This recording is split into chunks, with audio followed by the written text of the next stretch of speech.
नमस्कार मित्रों, मैं सत्यवीर शर्मा आज फिर हाजिर हूं अपने ऑनलाइन एजुकेशन चैनल जीत का फीवर के साथ। मित्रों, कैसे हैं आप? आशा करता हूं आप सभी कुशल मंगल होंगे। मित्रों, पिछली वीडियो में हमने आपको संस्कृत वर्ण विचार के अंतर्गत अर्थात संस्कृत वर्णमाला में स्वर बताए थे। स्वर के कितने भेद होते हैं और कौन कौन से स्वर होते हैं। आज इस वीडियो में मित्रों हम बात करेंगे वर्ण के दूसरे भाग व्यंजन के बारे में। कल हमने क्या पढ़ाया था मित्रों? जैसा कि आप देख रहे हैं, हमने पढ़ाया था स्वर। क्या पढ़ाया था मित्रों? स्वर के बारे में। आज पढ़ेंगे हम मित्रों व्यंजन के बारे में। व्यंजन व्यंजन क्या होते हैं संस्कृत में मित्रों? व्यंजन जिन वर्णों का उच्चारण स्वर की बिना सहायता के नहीं किया जा सकता, अर्थात जिन वर्णों के उच्चारण के लिए स्वरों की सहायता लेनी पड़ती है। क्या मित्रों? जिन वर्णों के उच्चारण के लिए स्वर की सहायता लेनी पड़ती है, ऐसे वर्ण व्यंजन कहलाते हैं। और जब व्यंजन को हम संस्कृत में क्या कहते हैं मित्रों? मैंने कल भी बताया था, आज फिर बताऊंगा। व्यंजन को संस्कृत में हल बोलते हैं। क्या मित्रों बोलते हैं? हल। जो ला पे भी एक हलंत लगा रहता है। हलंत लगने से क्या हो जाता है मित्रों? वो वर्ण स्वर रहित हो जाता है, अर्थात वो आधा वर्ण रह जाता है, आधा अक्षर रह जाता है। अब व्यंजन कितने प्रकार के होते हैं मित्रों? अब बात करते हैं हम मित्रों व्यंजन कितने प्रकार के होते हैं। इसमें काफ़ी कन्फ्यूजन रहता है मित्रों लोगों को कि व्यंजन कितने प्रकार के होते हैं। आइए मित्रों, वीडियो आगे बढ़ने से पहले आपसे गुजारिश करूंगा, आपने मेरी काफ़ी वीडियो देखी होंगी और संस्कृत का लास्ट पार्ट भी देखा होगा इसका स्वर का। अगर आपको मेरी वीडियो अच्छी लग रही है मित्रों, अगर मेरा समझाने का तरीका और जो मेरे द्वारा नोट्स बनाए जा रहे हैं आपको अगर हेल्पफुल लग रहे हैं, तो कृपया जल्दी से, अगर आपने अभी तक सब्सक्राइब नहीं किया है मेरे चैनल को, तो प्लीज़ सब्सक्राइब करें, क्योंकि बाद में आप भूल सकते हैं मित्रों। और ज़्यादा से ज़्यादा अपने दोस्तों को शेयर करें और मेरे चैनल को लाइक करें। आइए मित्रों आगे चलते हैं व्यंजन के प्रकार में। मूल रूप से व्यंजन मित्रों 3 प्रकार के होते हैं। वैसे तो व्यंजन और भी होते हैं मित्रों, लेकिन हम यहाँ सिर्फ मूल रूप से व्यंजनों की बात करेंगे। मूल रूप से व्यंजन सिर्फ 3 प्रकार के होते हैं मित्रों, और जिनकी कुल संख्या 33 होती है। यानी व्यंजनों की मूल संख्या जो कुल व्यंजन होते हैं वो मित्रों कितने होते हैं? 33। अब 33 व्यंजन 3 प्रकार में इनको बांटा गया है। सबसे पहले मित्रों क्या होते हैं?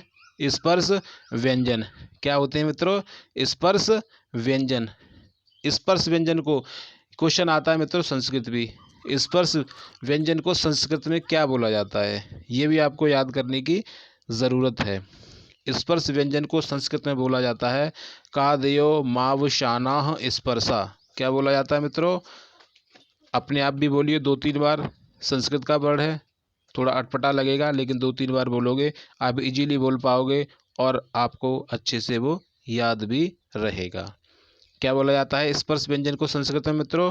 कादयो मावशानाह स्पर्शा।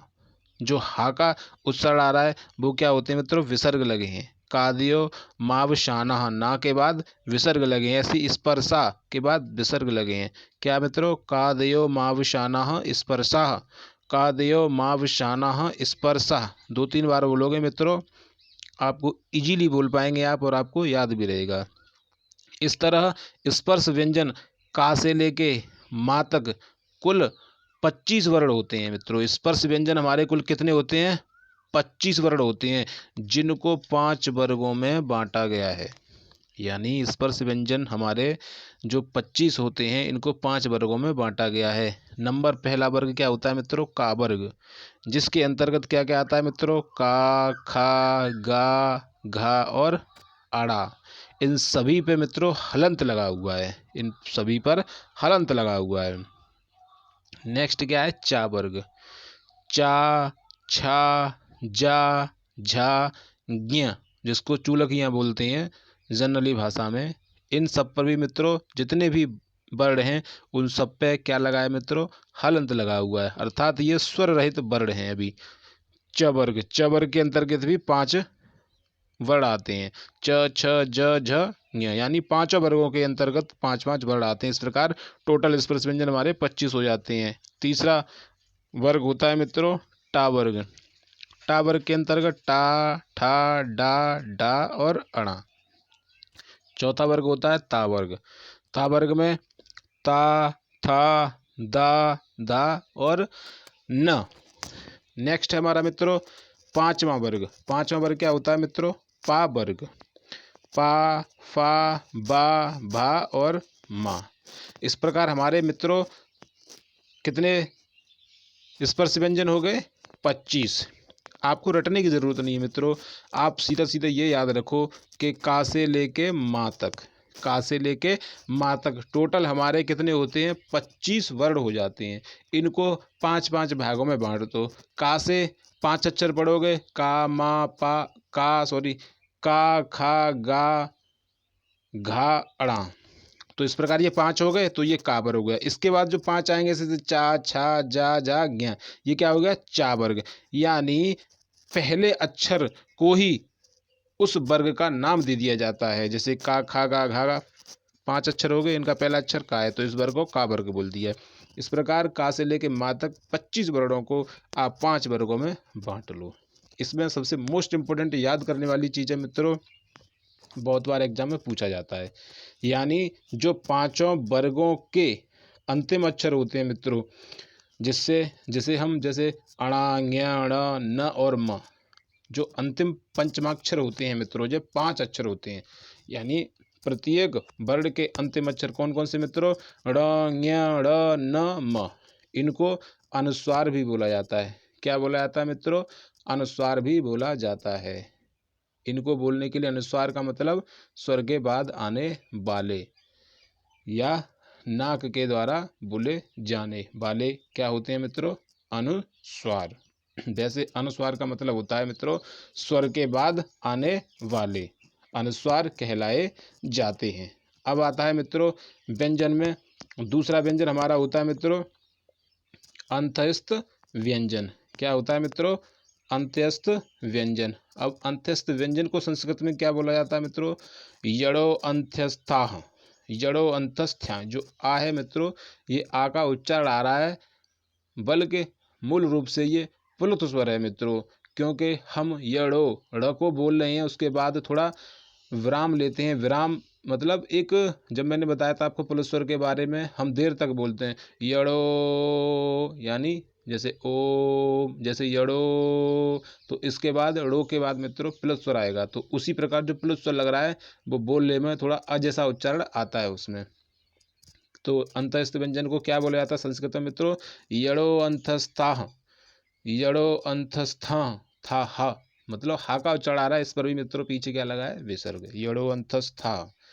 अब यड़ो अंतस्था में मित्रों क्या होता है, नंबर 2 व्यंजन में अंतस्थ व्यंजन में यड़ो अंतस्था, या, रा, ला और बा, ये कुल 4 वर्ण होते हैं मित्रों।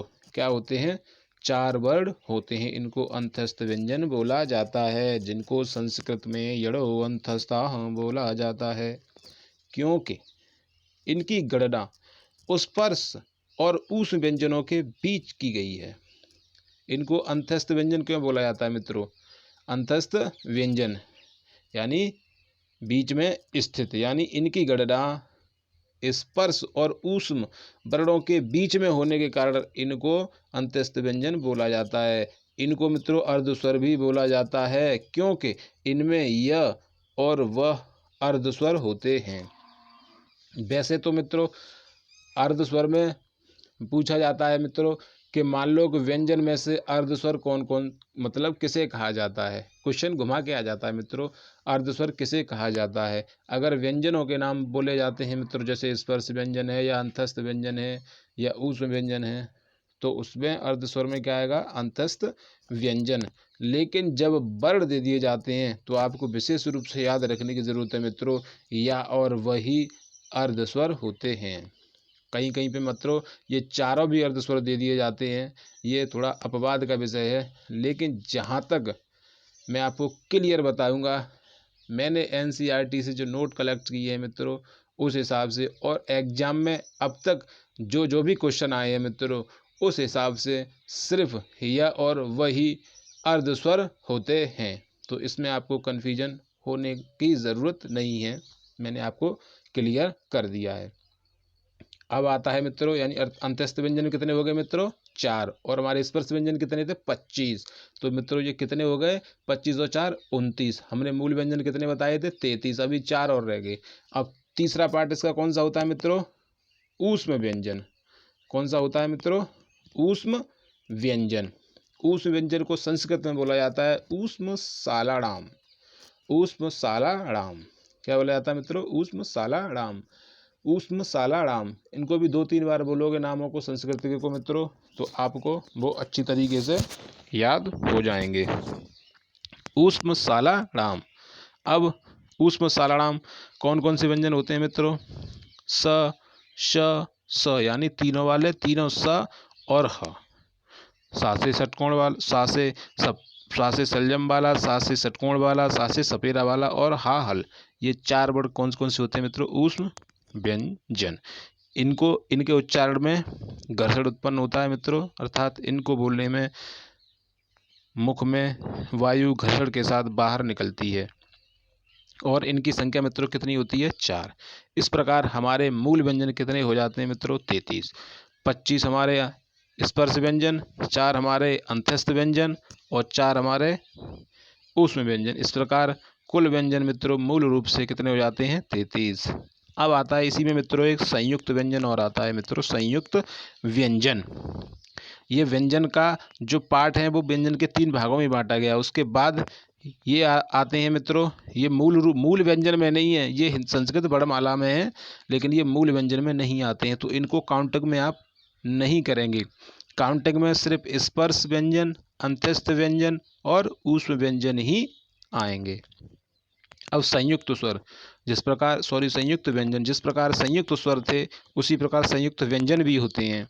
जैसे आपने पढ़ा होगा क्षेत्र ज्ञा, यानी छा से छतरी, ता से त्रिशूल, ज्ञा से ज्ञानी, जो अंतिम वर्ड होते हैं एक स्र, वही श्री, श्री गणेश, श्री राधे, जो बोलते हैं हम श्री, वो वाला स्र।